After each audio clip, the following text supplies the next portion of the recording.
વિદ્યાર્થી મિત્રો, અગાઉના લેક્ચરમાં આપણે નવું ચેપ્ટર શરૂ કર્યું હતું પૂર્ણાંક સંખ્યાઓ વિશે. તો આપણે એમાં સ્વાધ્યાય 6.1 માં અમુક પ્રશ્નો છે એ જોયા હતા. તો હવે એનાથી આપણે આગળનો પ્રશ્ન જોઈએ. આપણે પૂર્ણાંક સંખ્યાઓ વિશેની માહિતી છે ફરી એક વખત રિવાઇઝ કરી નાખીએ. પૂર્ણાંક સંખ્યામાં કઈ કઈ સંખ્યાનો સમાવેશ થાય? તો કે પૂર્ણાંક સંખ્યામાં ઋણ સંખ્યા, શૂન્ય અને ધન સંખ્યાનો સમાવેશ થાય છે. સંખ્યા રેખામાં જમણી બાજુએથી ડાબી તરફ જઈએ છે તેમ સંખ્યા નાની બનતી જાય છે. સંખ્યા રેખામાં ડાબી બાજુએથી જમણી તરફ જાય છે તેમ સંખ્યા મોટી છે એ થતી જાય છે. એના પછી આપણે પ્રાકૃતિક સંખ્યા, પૂર્ણ સંખ્યા વિશે પણ માહિતી મેળવી હતી કે પ્રાકૃતિક સંખ્યામાં એટલે કે 1 2 3 4 સંખ્યાનો સમાવેશ થાય. એમાં સૌથી નાની સંખ્યા 1 છે અને મોટી સંખ્યા વિશે કઈ કહી શકાય નહીં.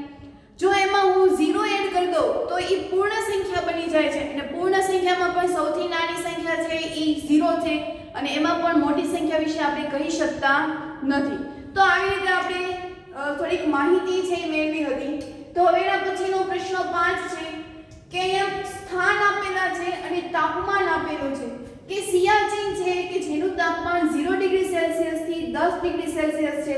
શિમલાનું તાપમાન 0 ડિગ્રી સેલ્સિયસ થી 20 ડિગ્રી સેલ્સિયસ. આ સી છે એ સેલ્સિયસ છે જે તાપમાન માપવાનો એકમ છે. તો હંમેશા તાપમાન છે એ કાં તો સેલ્સિયસમાં મપાશે કાં તો ફેરનહીટમાં. ફેરનહીટમાં માપવાનું આપ્યું હોય ત્યારે તમને આવી રીતે F છે એ આપેલો હોય. એટલે સી એટલે સેલ્સિયસ, F એટલે ફેરનહીટ.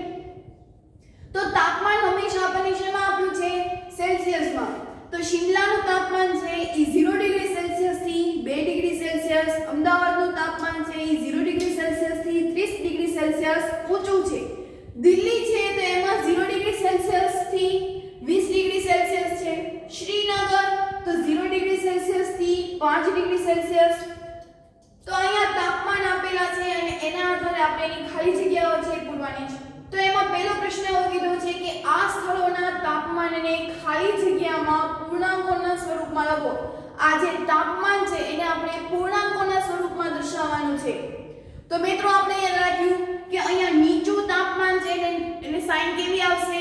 માઈનસ. ઋણ પૂર્ણાંકની સાઈન આવે છે. ઊંચું હોય તો એનું તાપમાન હંમેશા કેવી રીતે દર્શાવાય? તો કે પ્લસ દર્શાવાય છે. તો સિયાચીનનું જે તાપમાન છે એ 0 ડિગ્રી સેલ્સિયસ થી 10 ડિગ્રી સેલ્સિયસ નીચું છે. નીચું છે મતલબ શું આવશે? તો કે માઈનસ નિશાની એટલે -10 ડિગ્રી સેલ્સિયસ. શિમલાનું તાપમાન 0 ડિગ્રી સેલ્સિયસ થી 2 ડિગ્રી સેલ્સિયસ અને -2 ડિગ્રી સેલ્સિયસ. અમદાવાદનું 0 ડિગ્રી સેલ્સિયસ થી 30 ડિગ્રી સેલ્સિયસ ઊંચું છે. ઊંચું એટલે પ્લસ નિશાની એટલે કે 0 ડિગ્રી સેલ્સિયસ +30 ડિગ્રી સેલ્સિયસ. દિલ્હીનું 0 ડિગ્રી સેલ્સિયસ થી 20 ડિગ્રી સેલ્સિયસ ઊંચું છે એટલે એમાં પણ 20 ડિગ્રી સેલ્સિયસ. શ્રીનગરમાં 0 ડિગ્રી સેલ્સિયસ થી 5 ડિગ્રી સેલ્સિયસ નીચું છે. નીચું એટલે માઈનસ નિશાની ડિગ્રી સેલ્સિયસ. તમે અમુક વખત સમાચારમાં પણ સાંભળતા હશો કે અહીંનું શિયાળામાં ખાસ તમે એવું સાંભળતા હશો કે શિમલાનું તાપમાન આટલા ડિગ્રી સેલ્સિયસ છે, અમદાવાદનું તાપમાન આટલું છે. એવી રીતે ઉનાળામાં પણ કહેતા હો કે સૌથી વધારે ગરમી છે અમદાવાદમાં પડે છે, એનું ટેમ્પરેચર છે 44 ડિગ્રી છે. 44 ડિગ્રી એટલે શેમાં આપણે ફેરવીએ છીએ? તો કે સેલ્સિયસમાં. જો ફેરનહીટમાં આપણે માપ્યું હોય તેનું તાપમાન છે ને ખૂબ જ ઊંચું આવે. જે અહીંયા 30 છે એની બદલે એ 100 ઉપર વળી જાય. એટલે આપણા ભારત દેશના લોકો છે ને એ સાવ નબળા છે. જો હંમેશા 100 ડિગ્રી સેલ્સિયસ થી જો ઊંચું સાંભળે ને તો એને એટેક આવી જાય. એટલે માટે આપણે બધા જે તાપમાનનું છે શેમાં માપીએ છીએ? તો કે સેલ્સિયસમાં. આપણી સુધી જે માહિતી આવે છે ને હંમેશા સેલ્સિયસની જ હોય છે. જો ફેરનહીટમાં માપ્યું હોય ને તો એ બધાને આપણે હોસ્પિટલ ભેગા છે એ કરવા પડે. એટલે ખાસ યાદ રાખજો કે તાપમાન છે એ હંમેશા સેલ્સિયસ હોય તો તાપમાન હંમેશા નીચું બતાવે. અહીંયા 30 ડિગ્રી સેલ્સિયસ અમદાવાદમાં છે. જો એનો ફેરનહીટમાં માપું ને તો એ 100 કે 100 ઉપર જતું રહે.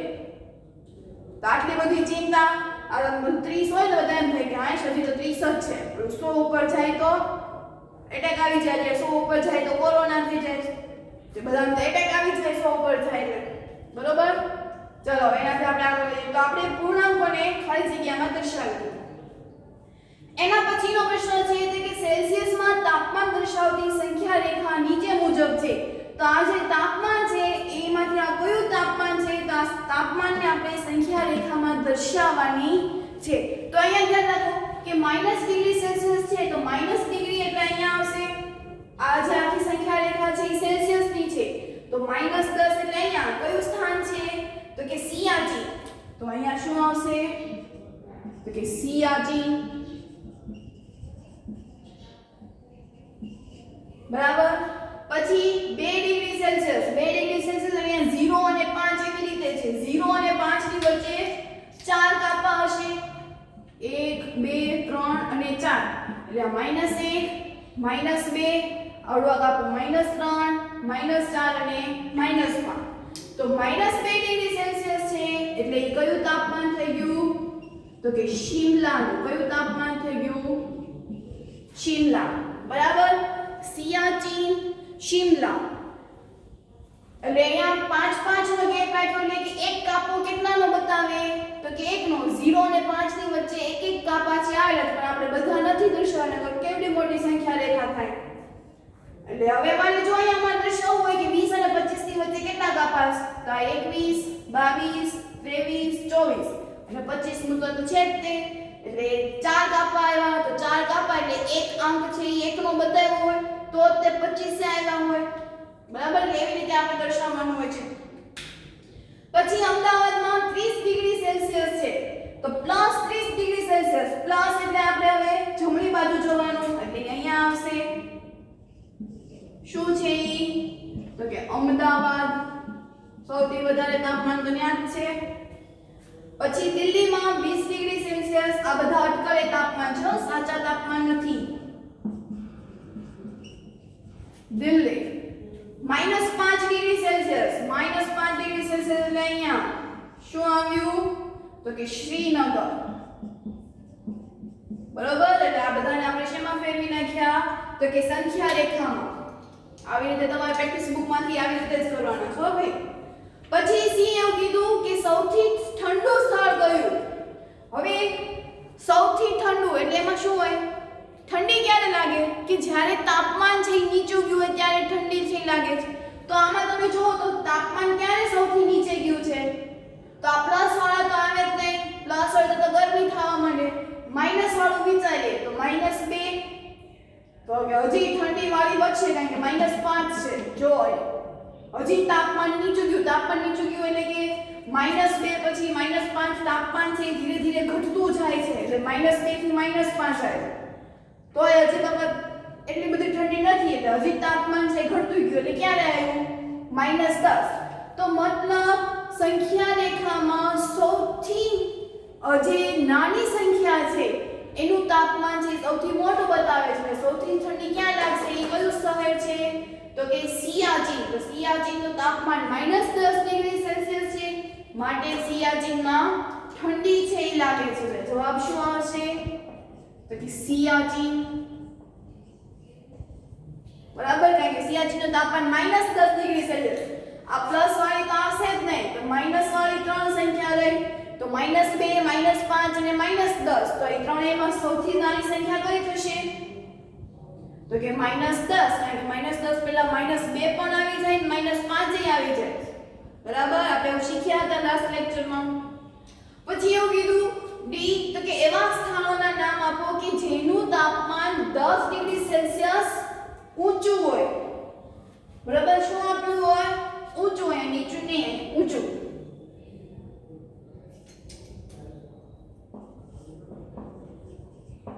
એવા સ્થળોના નામ આપો કે જેનું નામ 10 ડિગ્રી સેલ્સિયસ થી ઓછું હોય 10 ડિગ્રી સેલ્સિયસ થી ઊંચું એટલે આ બધી સંખ્યા તો આવશે જ નહીં ઋણ સંખ્યા ઊંચું એટલે પ્લસ નિશાની તો 10 ડિગ્રી સેલ્સિયસ થી ઊંચું એવા બે શહેર છે કયા કયા તો કે 30 ડિગ્રી સેલ્સિયસ વાળું અને 20 ડિગ્રી સેલ્સિયસ એટલે કયું શહેર છે તો કે અમદાવાદ અને દિલ્હી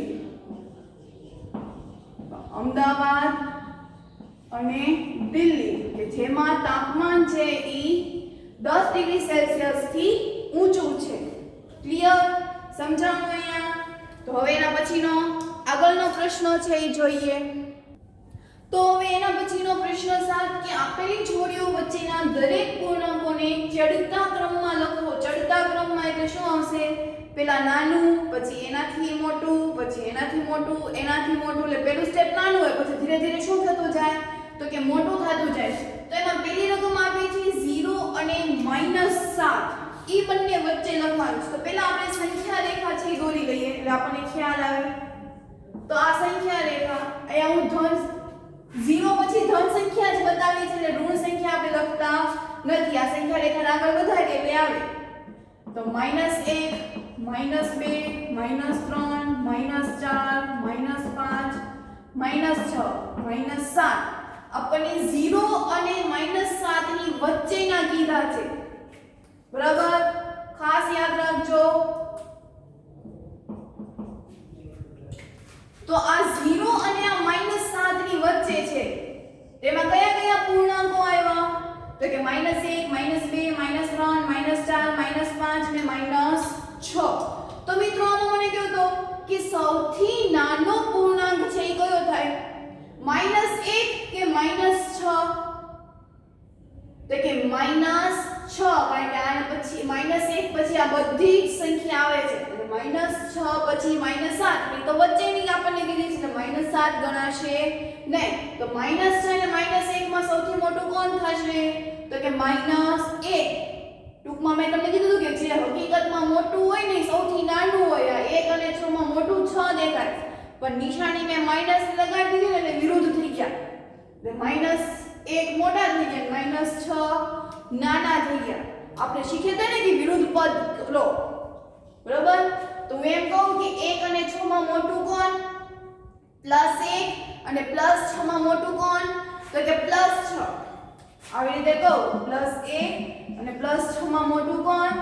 તો કે પ્લસ. હવે હું વિરુદ્ધ નિશાની લગાડી દઉં છું એટલે કે પ્લસ માંથી માઈનસમાં કરી નાખ્યા. તો માઈનસ નિશાની લગાડ્યું, વિરુદ્ધ નિશાની કર્યું એટલે મોટામાંથી એનું વિરુદ્ધ પણ થઈ જાય એટલે એ શું થઈ જાય? નાનું. અને +1 મોટા હતા એટલે એ શું થઈ જાય? એનું +1 મોટા હતા, -1 સોરી આપણે અહીંયા એવું કરીએ. જો +6 +1 મોટું કોણ? કે નિશાની પ્લસ હતી ત્યારે 6 મોટા. હવે જો હું માઈનસ નિશાની લગાડી દઉં, બરોબર, માઈનસ નિશાની લગાડી દઉં તો આ શું થઈ જાય? તો કે નાના થઈ જાય. અને અહીંયા +1 પહેલા કેવું હતું? તો કે નાનું હતું. પ્લસ ની નિશાનીમાં જુએ તો એ નાનું હતું, પણ જો એને પણ હું માઈનસ નિશાની લગાડી દઉં તો એ કેવા થઈ જાય? તો કે મોટા, એટલે વિરુદ્ધ થઈ જાય. વિરુદ્ધ પદ તો વિરુદ્ધ એની સંજ્ઞા પણ. અને જો વિરુદ્ધ સંજ્ઞા હોય તો એનું પદ એ કેવું થઈ જાય?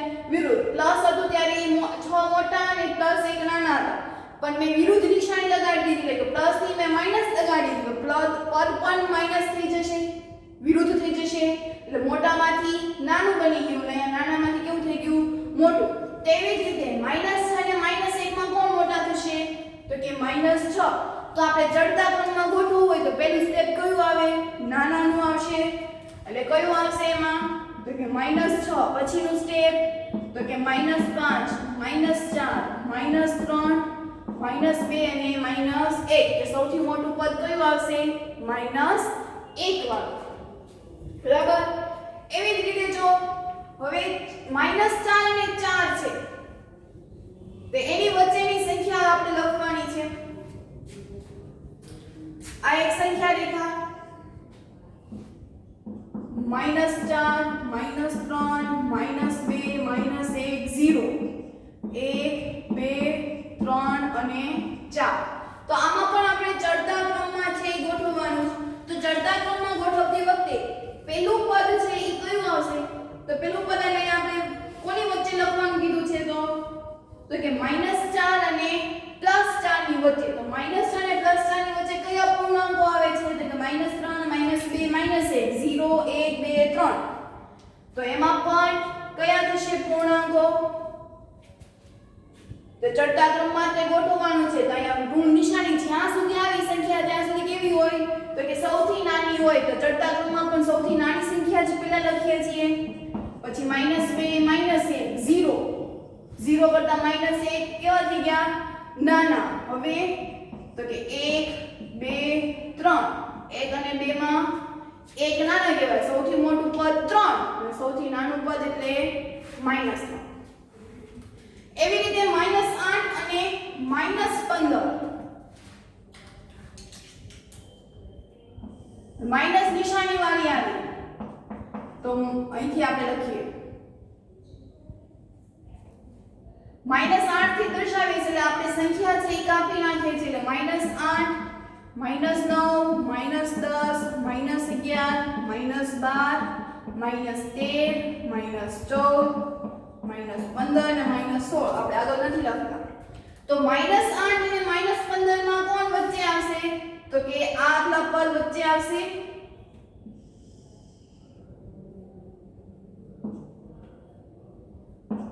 બરાબર -14 અને -9 તો એને પણ આપણે એને ચડતા ક્રમમાં ગોઠવવાનું ચડતા ક્રમમાં એટલે સૌથી નાનું કોણ આવશે -14 એના પછી કોણ નાનું તો કે -13 -12 -11 -10 -9 અને -8 તો આવે જ નહીં કારણ કે આપણે એ બંનેની વચ્ચેની સંખ્યા લખવાની વચ્ચે એટલે એ બે નો આવે એના જે વચ્ચે ના હોય એ આવે બરાબર અહીંયા -15 અને 8 નો આવે આપણે તેની વચ્ચેના લખવાના છે વચ્ચેના લટકતા સંખ્યાઓ લખવાની છે એના પછી તો કે 30 -30 અને -23 અને -23 સંખ્યા વિશે લખવાની છે દા સંખ્યા રેખા -30 -29 -28 -27 -26 -25 -24 -23 -22 આપણે આગળ નથી લખતા કારણ કે આ જો એરો છે ને જો હું આગળ લંબાવીશ તો એ વચ્ચેની સંખ્યા તો આવી જ જાય એટલે આપણે શોર્ટકટમાં બને એટલી સંખ્યા છે એ દર્શાવવાની હવે -30 અને -23 એટલે -23 થી લઈને આની વચ્ચે લખવા એટલે 29 28 27 26 25 24 સંખ્યા આવશે એમાં પણ ચડતા ક્રમમાં તો સૌથી નાની સંખ્યા કઈ થશે આ 23 કે 29 તો કે ઋણ પૂર્ણાંકોમાં જે સંખ્યા સૌથી મોટી હોય એ સંખ્યા સૌથી નાની હોય તો 23 અને 29 માં સૌથી મોટી 29 દેખાય છે પણ હકીકતમાં કેવી છે નાની તો આપણે લખી નાખવાનું 29 28 27 26 25 અને 24 23 તો આવશે જ ને તો આમ દરેક પૂર્ણાંકોને આપણે ચડતા ક્રમમાં છે ઈ ગોઠવ્યા હવે પ્રશ્ન 8 એવો કીધો છે કે -20 થી મોટી ચાર ઋણ પૂર્ણાંકો લખવાના મોટી સંખ્યા લખવાની મોટી સંખ્યા એટલે કઈ બાજુ થશે કે ડાબી બાજુથી જમણી તરફ જઈએ તો એ મોટી સંખ્યા બને દાખલા તરીકે આ કોઈ એક સંખ્યા રેખા છે બરોબર અહીંયા 0 છે 1 2 3 માઈનસ નિશાની લગાડવાની છે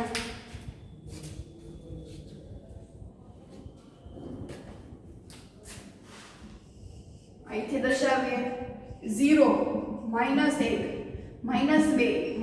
-4 -5 -6 -7 -8 -9 -10 -11 -12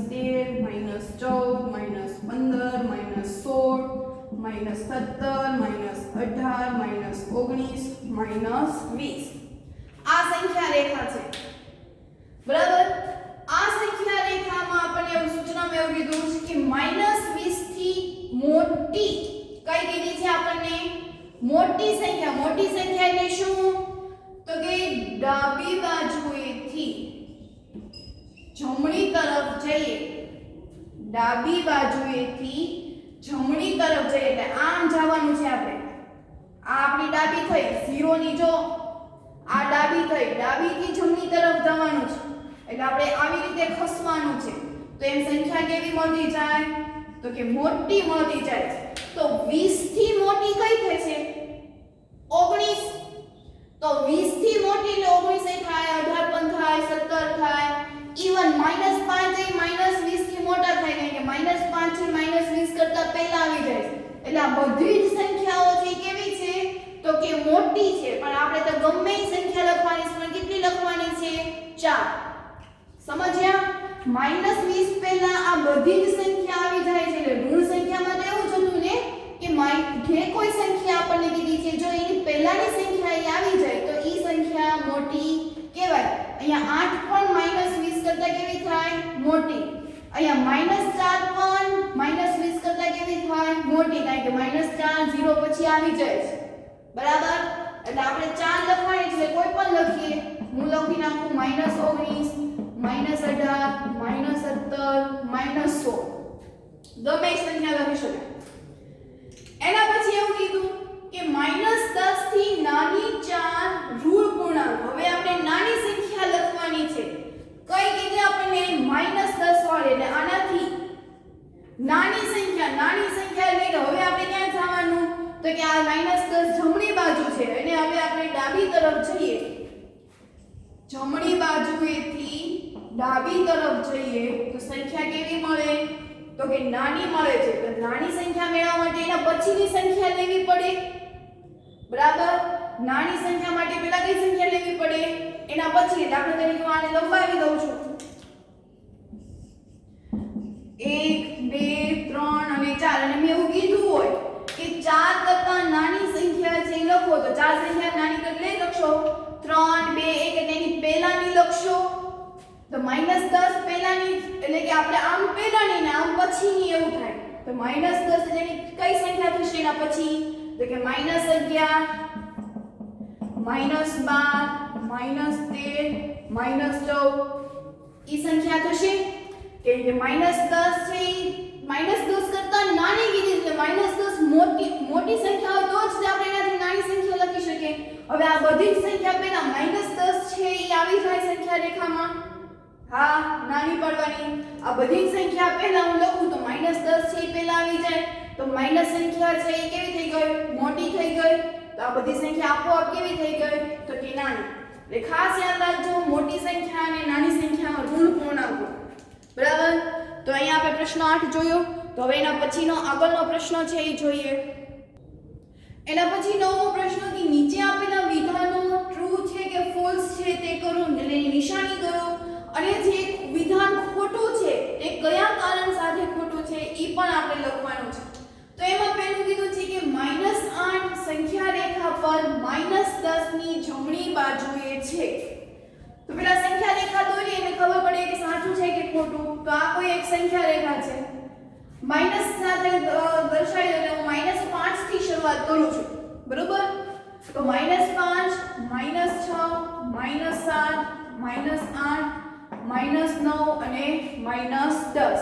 શું કીધું કે -8 એટલે કે આ સંખ્યા સંખ્યા રેખા પર -10 ની જમણી બાજુએ છે. -8 છે ને ઈ -10 ની જમણી બાજુએ છે. તો આને આપણે આમ કહીએ તો ઈ જમણી બાજુ થાય અને આપણે આમ કરીએ તો ઈ કઈ થશે તો કે ડાબી બાજુ. તો આ બે સંખ્યાઓ વિશે વિચારીએ તો કઈ સંખ્યા જમણી બાજુએ આવશે તો કે -8 -10 ની જમણી બાજુએ છે. જો 8 છે એ પહેલા આવી જાય છે તો એ -8 એટલે એ જમણી બાજુ જે હાથે આપણે જમતા હોય એ હાથ જમણો કહેવાય. તો એ બાજુ પણ જમણી થાય. તો -8 જમણી બાજુ -10 છે એ ડાબી બાજુ. તો આપણને તેવું જ કીધું છે એટલે આ વિધાન કેવું થશે ટ્રુ બરાબર. પછી એવું કીધું કે -100 સંખ્યા રેખા પર -50 ની જમણી બાજુએ છે. હવે હું એક કામ કરું છું. આ જે કાપા મેં દર્શાવ્યા છે એમાં હું 10 ના લઈ લઉં છું. સંખ્યા રેખા આપણે મોટી દોરવી પડે નહીં. તો -50 થી કીધું તો આપણે -50 થી જ કરીએ. -50 -60 -70 -80 -90 ને -100 બરાબર આવી રીતનું છે.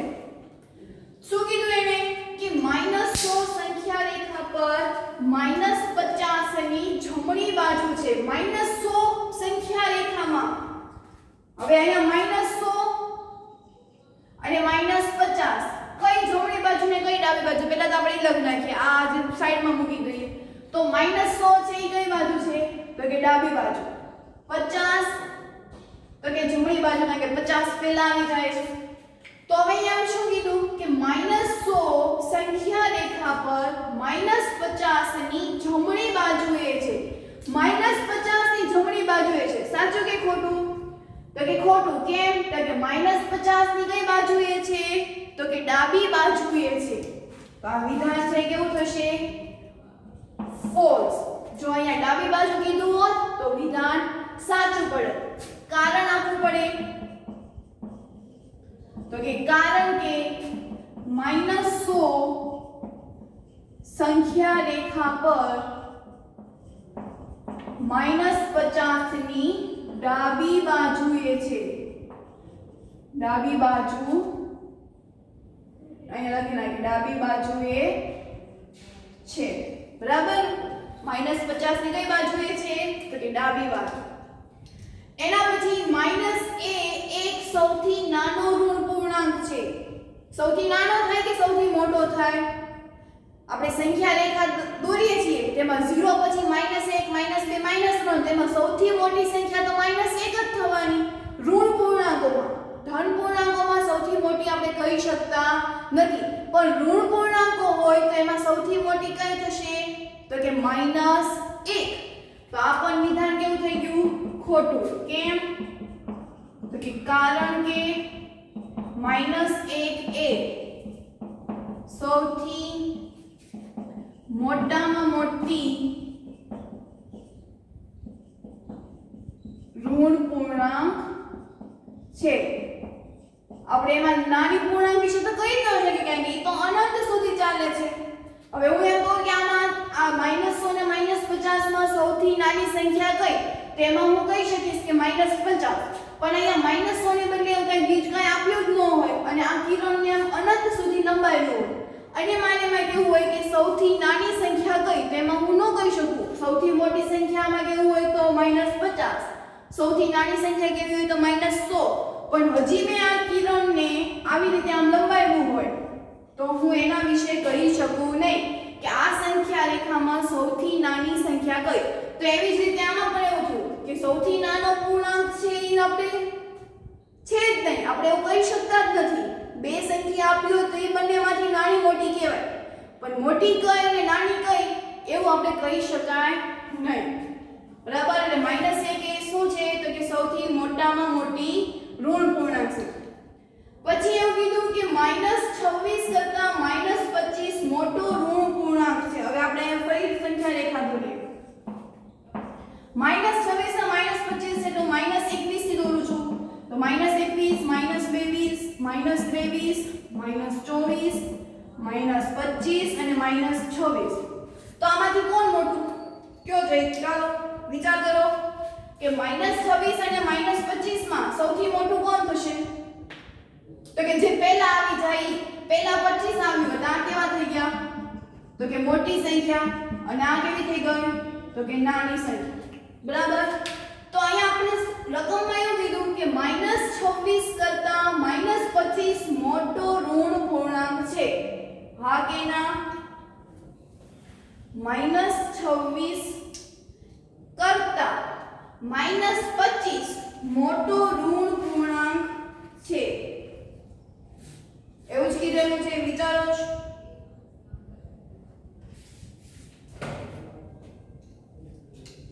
-26 કરતા -25 મોટો ઋણ પૂર્ણાંક છે. વિચારો જોઈ. તો શું જવાબ વિચાર્યો કે -26 છે એ -25 કરતા નાનો થાય, મોટો નો થાય. કેવો થાય તો કે નાનો. -25 કરતા કેવો થાય? નાનો. 26 કેવી સંખ્યા છે? એ નાની. અને આપણે શું કીધું હતું કે એ મોટી છે. તો એ વિધાન છે કેવું આવશે તો કે ખોટું. કારણ આપવું પડશે તો કે કારણ કે -26 એ -25 કરતા કેવો છે તો કે નાનો છે. -26 કરતા નાનો છે, મોટો નથી. 26 સંખ્યા છે -25 કરતા કેવી છે તો કે નાની. ક્લિયર? તો હવે એના પછીનો છેલ્લો પ્રશ્ન છે એ જોઈએ.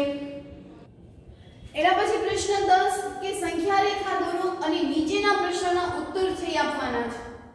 તો આપણે પહેલા સંખ્યા રેખા દોરતા પહેલા આપણે સૂચના વાંચી લઈએ કે જો આપણે -2 ની જમણી બાજુએ 4 પગલા ચાલીએ તો આપણને કઈ સંખ્યા મળે છે. એટલે પહેલા તો આપણે સંખ્યા રેખા છે એ દોરી નાખીએ. 0 -1 -2 -3 -4 -5 અને -6 એવી રીતે 1 2 3 4 5 અને 6 શું કરવાનું છે આપણે તો કે -2 ની જમણી બાજુએ જવાનું છે હવે જમણી બાજુ એટલે કઈ આ બાજુ થશે 0 ની વાળી તો ત્યાંથી આપણે 4 પગલા ચડવાના છે હું અહીંયા ઊભી છું બરોબર ત્યાંથી 4 પગલા એટલે કે એક પગલું બીજું ત્રીજું અને ચોથું કઈ સંખ્યા આવી 2 તો જવાબ છે શું આવશે તો કે 2 બરાબર હવે આપણે ફરી પાછું કીધું કે જો આપણને એકની ડાબી બાજુએ 5 પગલા ચાલ્યા હવે ફરી પાછી આપણે સંખ્યા રેખા દોરીએ તો કે અહીંયા 0 1 2 3 4 5 6 7 એવી રીતે આ બાજુ કરીએ તો -1 -2 -3 -4 -5 -6 અને માઈનસ કઈ બાજુએ જવાનું છે ડાબી બાજુએ કોની એકની ચાલો હું એક ઉપર ઊભી છું હવે આ બાજુ એની જમણી કહેવાય આ બાજુ એની ડાબી કહેવાય અહીંયા આપણે 0 થી ગણતા જાય પણ કોઈ સંખ્યાથી ગણીએ તો આ સંખ્યા એકની કઈ થશે ડાબી બાજુ એટલે કે 2 3 4 5 6 એની ડાબી બાજુએ 0 -1 -2 -3 ની કઈ થશે તો કે ડાબી બાજુ તો આપણે 5 ડગલા ચાલવાના છે એટલે આ પહેલું ડગલું ચાલ્યું બીજું ડગલું ત્રીજું ચોથું અને પાંચમું ચાલો કઈ સંખ્યા ઉપર આવી તો કે માઈનસ ચાલે લખી નાખીએ 1 2 3 4 અને 5 એવી રીતે અહીંયા 1 2 3 અને 4 તો 5 ડગલા હું ડાબી બાજુએ ચાલી એટલે કઈ સંખ્યા આવી તો કે -4 તો શું જવાબ આવશે -4 ક્લિયર આટલું સમજાણું હવે એના પછી તો કે જો આપણે સંખ્યા રેખા પર -8 પર હોઈએ ફરી આપણે દોરીએ ચાલો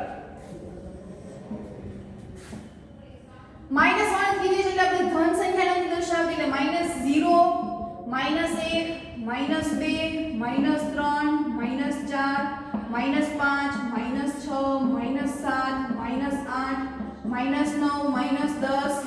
-10 -11 -12 ચલો જો આપણે સંખ્યા પર -8 પર હોઈએ એટલે હવે હું -8 ઉપર છું